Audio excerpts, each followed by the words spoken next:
All right, we're on to initiation 4, the Great Renunciation and Crucifixion. This initiation of renunciation, called the Crucifixion by Christian believers, is so familiar to the majority of people that I am hard put to it to say that which will arrest your attention and thus offset a familiarity which necessarily lessens the importance of the theme in your consciousness. The idea of crucifixion is associated in your minds with death and torture, whereas neither concept underlies the true meaning. Let us consider some of the significances connected with this fourth initiation. The sign of the cross, associated in the Western world with this initiation and with the Christian faith, is in reality a cosmic symbol, long antedating the Christian era. It is one of the major signs to be found in the consciousness of those advanced beings who, from the distant sun, Sirius, the seat of the true Great White Lodge, watch over the destinies of our solar system, but who pay particular attention. Why they do so is not yet revealed to our relatively little and apparently unimportant planet, the Earth. The word crucifixion comes from two Latin words signifying to fix on a cross.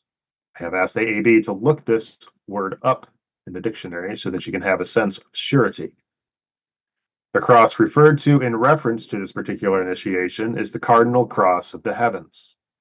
It is to this cross that the disciple shifts at the fourth initiation from the fixed cross of the heavens. This fixed cross is the one on which he has been crucified from the moment he found himself upon the path of probation and passed from thence on to the path of discipleship. On that path, having transcended the world of phenomena and established an unbroken contact with the monad via the antakarana, he renounces the mutable cross of existence in the three worlds, the world of appearances. And after a period of time, he transfers from that cross on the fixed cross, which is set up in the world of meaning, where he has steadily learnt to dwell. This covers the period of the first three initiations. Now, being liberated through renunciation, he needs no longer to undergo the tests, trials, and difficulties which crucifixion on the fixed cross inevitably entails. He can now take his place upon the cardinal cross, with all its cosmic implications and opportunities, which are then conferred. This, as far as the individual is concerned, is necessarily symbolic and figurative in its teaching. As far as the heavenly man is concerned, however, the application is not symbolic. It is far more factual. From the angle of the Supreme Masters on Sirius, our planetary logos, Sanat Kumara, is still on the fixed cross. He mounted the mutable cross in the first solar system. The fixed cross still holds him in this solar system fixed in his place. In the next solar system, he will transfer himself to the cardinal cross, and from thence return to that high place from whence he came. You can see, therefore, why I emphasize the fact that these three crosses are simply symbols of experience in relation to the individual disciple. Let us consider this a little more closely. 1. The mutable cross governs the three worlds and the astral plane in particular. On this cross, the average man is crucified until he achieves the needed experience and consciously reorients himself to another phase of unfoldment. Second, the fixed cross governs the five worlds of human development and conditions the experiences of all disciples. Through the discipline and the experiences thus gained whilst on this cross, the disciple passes from one renunciation to another until complete freedom and liberation has been achieved. 3. The cardinal cross governs the master as he passes through the remaining five initiations. The fourth initiation is, curiously enough, governed by neither the fixed cross nor the cardinal cross.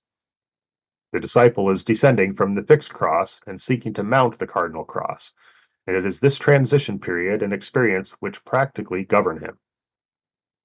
It might therefore be noted that there are three initiations which test the disciple as to knowledge and experience: the first, the second, and the third. Then there comes an initiation of transition, followed by five initiations which the master undergoes upon the cardinal cross.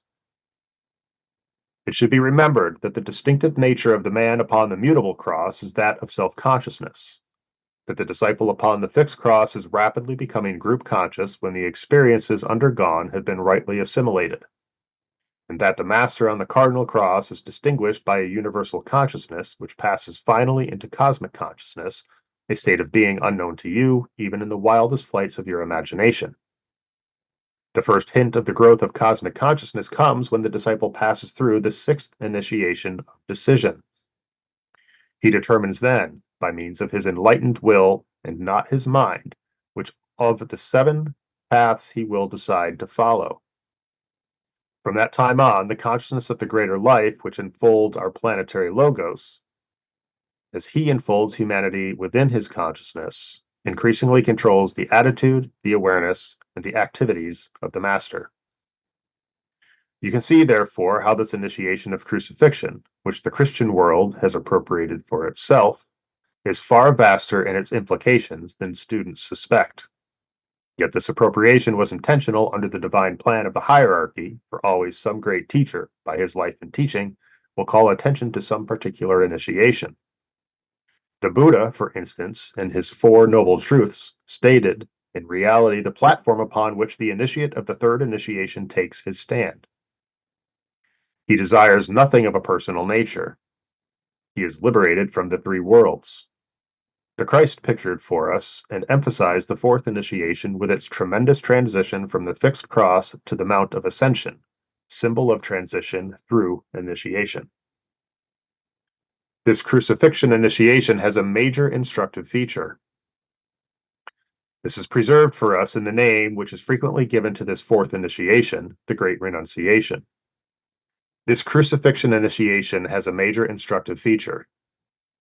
This is preserved for us in the name which is frequently given to this fourth initiation, the Great Renunciation. One tremendous experience is vouchsafed to the initiate at this time. He realizes, because he sees and knows, that the Antakarana has been successfully completed and that there is a direct line of energy from the spiritual triad via the Antakarana to his mind and brain. This brings to the forefront of his consciousness the sudden and appalling recognition that the soul itself, the egoic body on its own level, and that which for ages has been the supposed source of his existence and his guide and mentor, is no longer needed. His relation as a soul-infused personality is now directly with the monad. He feels bereft and is apt to cry out, as did the Master Jesus, my God, why hast thou forsaken me?" But he makes the needed renunciation, and the causal body, the soul body, is relinquished and disappears. It is the culminating renunciation and the climaxing gesture of ages of small renunciations. Renunciation marks the career of all aspirants and disciples. Renunciation, consciously faced, understood, and consciously made. I have hinted earlier to you that this fourth or renunciation initiation is closely linked with the sixth initiation and with the ninth. The sixth initiation is only possible when the initiate has definitely made the needed renunciations. The reward is that he is then permitted to make a perfectly free choice and thus demonstrate his essential and gain freedom. The ninth initiation, that of the refusal, has in it no element of renunciation. It is not a refusal to hold, for the initiate is at the point where he asks and holds nothing for the separated self. At that final planetary initiation, the Master is brought face to face with what might be called cosmic evil, with that reservoir of evil which cyclically overflows the world, and also with the mass group of masters of the Black Lodge. He refuses recognition. This I will deal with later when we take up that particular initiation. In the connection with this initiation of renunciation, there are some most interesting correspondences which throw a bright, illuminating light upon its significance. They are known to you in some measure, because I have dealt with the significance of the fourth ray of harmony through conflict in the fourth kingdom, the human, in my earlier writings. It might, however, serve some useful purpose if I bring some of them together and show how this initiation of renunciation is of supreme importance to humanity and to the individual initiate who is, of course, a member of the fourth kingdom. First of all, this great act of renunciation marks the moment when the disciple has nothing in him which relates him to the three worlds of human evolution. His contact with those worlds in the future will be purely voluntary and for purposes of service.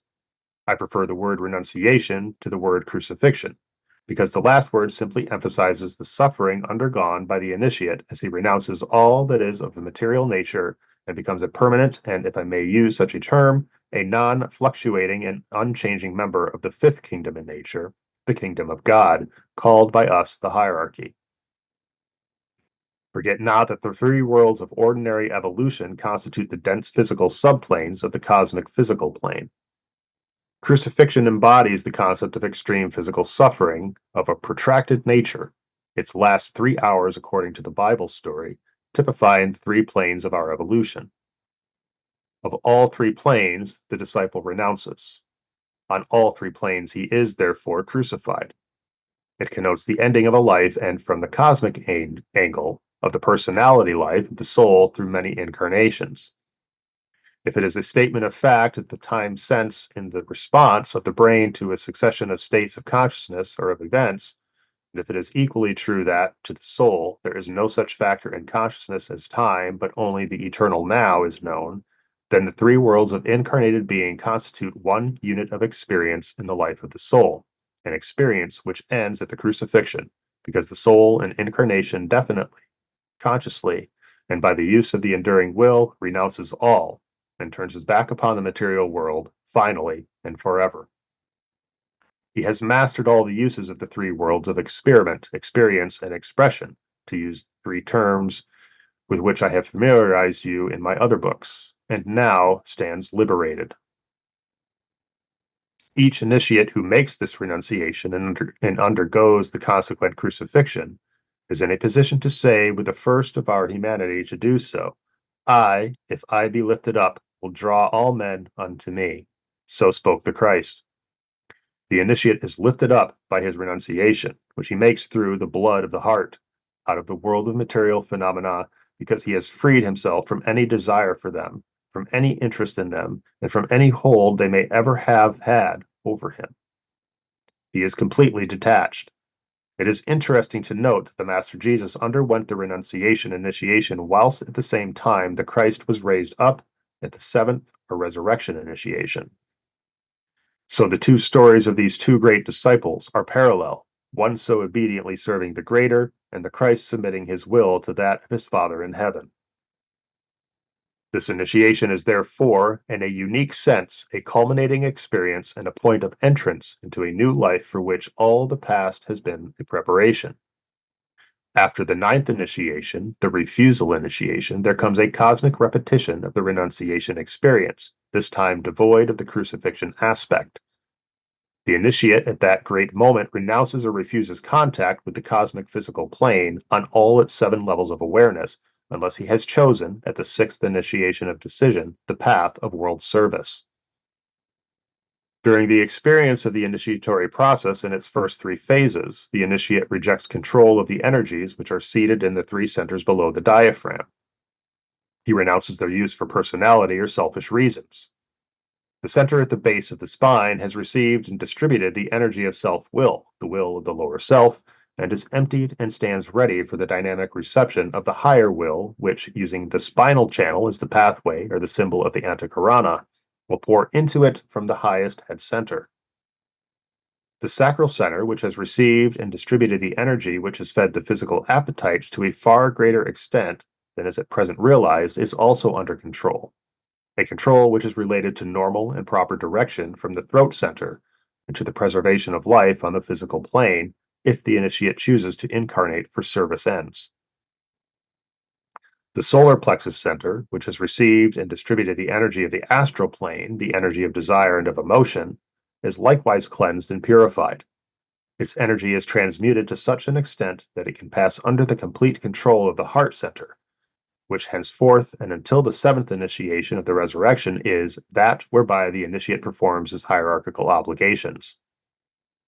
Therefore, at the great renunciation, the 3 lower centers reach a point of utter purification, or speaking symbolically, of utter emptiness.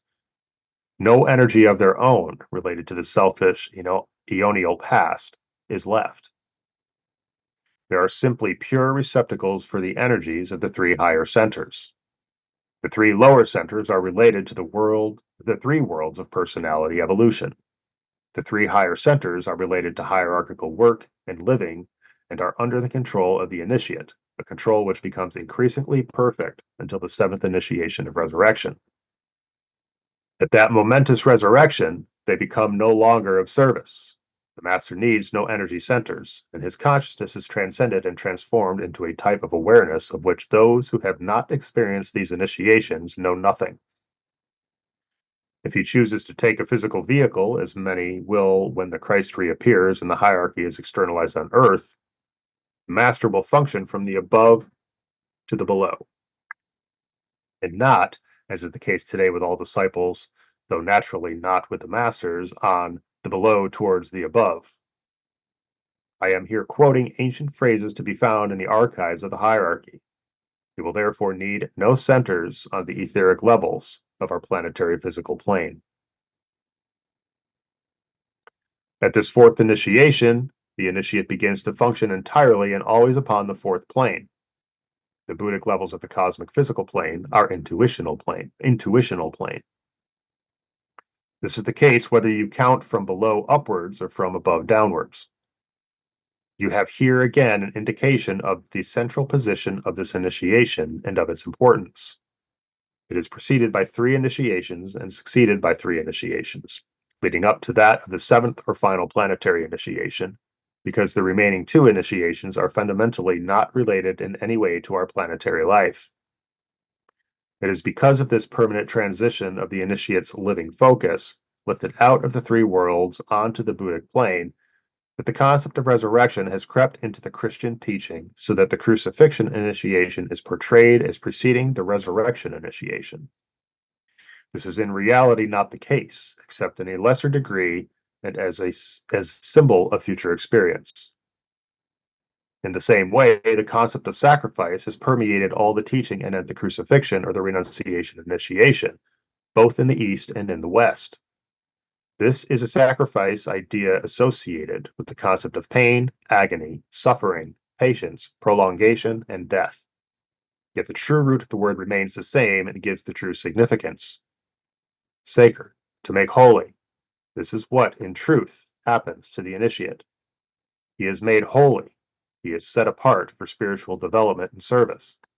He is separated off from that which is natural, material, transmitted, and handicapping, trammeling, and destructive, and from that which lessens right activity for that which is new.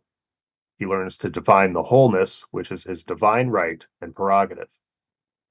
The beauty of the interpretation of this initiation and the reward to those who attempt to penetrate to its true meaning and significance are untold. It requires, however, the teaching of the East and of the West to arrive at the true understanding of the experience. The concept of a clean break with the old life in the 3 worlds of experience, which has characterized the work of the soul for so long, is obvious. It is death in its truest and most useful form.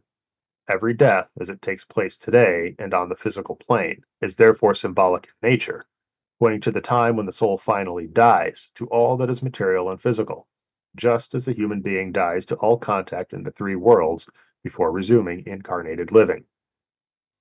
On the Buddhic or intuitional plane, the 4th level of the cosmic physical plane, the mind nature, even that of the higher mind or the level of abstract thought, loses its control over the initiate and is henceforth only useful in service.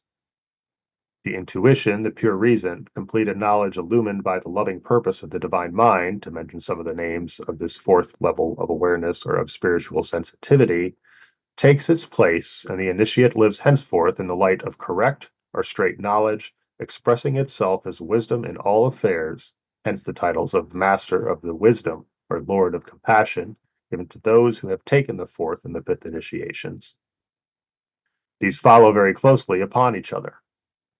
From the Buddhic level of awareness, the Master works. On it, he lives his life, undertakes his service, and furthers the plan in the 3 worlds and the 4 kingdoms in nature. Let this not be forgotten. Also, let it be remembered that this achievement of focus and this attained freedom are not the result of a symbolic ceremony, but are the result of lives of suffering, of minor renunciations, and of conscious experience. This conscious experience, leading to the 4th initiation, is a definitely planned undertaking, arriving at its true vision is gradually conferred, Divine plan is sensed and receives cooperation, and intelligent aspiration takes the place of vague longings and sporadic efforts to be good, as it is normally expressed by aspirants. It will be clear to you, therefore, why this fourth initiation is ruled or governed by the fourth ray of harmony through conflict. The harmonizing of the lower centers with the higher, the harmonizing or establishing of right relations between the three worlds of human evolution and the Buddhic plane, the rapport gradually being brought about by each succeeding initiation between humanity and the hierarchy, plus the service of establishing right human relations among men. These are some of the results which you even now grasp theoretically. These you will also grasp practically and substantially one day in your own experience. It is with this ray energy that the initiate works as he makes the great renunciation and is transferred thereby to the cardinal cross of the heavens. This is the energy which enables him to live in the eternal now and to renounce the bindings of time. Through the entire experience, he fights against that which is material. Under the law of our planet, and if you only knew, under the law of our solar system, nothing is achieved except by struggle and conflict. Struggle and conflict associated on our planet with pain and suffering, but which, after this fourth initiation, is devoid of suffering. A hint as to the purpose for which our little planet exists and its unique position in the scheme of things can here be noted. As I mentioned earlier, the initiate now works from above downwards. This is only a symbolic mode of speech. Like his great master, the Christ, when he seeks to serve humanity, he descends into hell, which is the hell of materialism and of physical plane life, and there labors for the furtherance of the plan. We read in the Christian teaching that Christ descended into hell and taught the spirits which are in prison for 3 days. This means that he worked with humanity in the three worlds, for time and the process of events are regarded by philosophers as synonymous in meaning, for a brief period of time, but was called, on account of his unique task of embodying for the first time in world history the love principle of divinity, to be the head of the hierarchy. The same concept of working in the three worlds of physical plane existence in the cosmic sense is embodied for us in the phrase found in the New Testament that the veil of the temple was rent in twain from the top to the bottom. This is the veil which, symbolically speaking, divides or shuts off humanity from a participation in the kingdom of God. This was rent by the Christ, a unique service which he rendered both to humanity and to the spiritual hierarchy. He made it easier for a much quicker communication to be set up between those two great centers of divine life.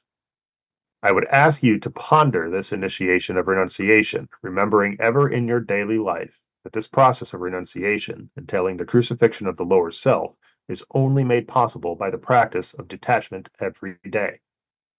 The word detachment is only the Eastern term for our word renunciation. That is the practical use of such information which I have here given to you.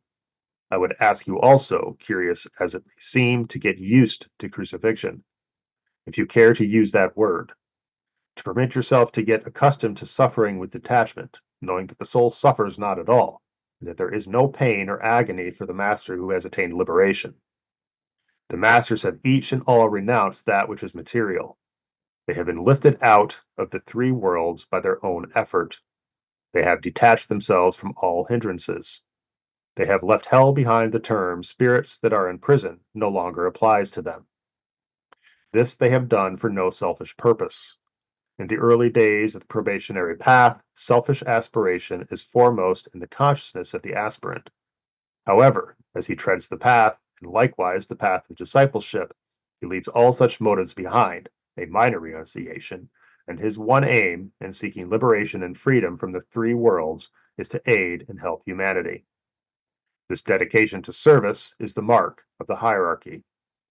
You can see, therefore, how the Buddha prepared the way for the initiation of renunciation, or of crucifixion, by his teaching and his emphasis upon detachment. Think on these things and study the great continuity of effort and cooperation which distinguishes the members of the spiritual hierarchy. My prayer and wish is that your goal may be clear to your vision and that the strength of your heart may be adequate to the undertaking.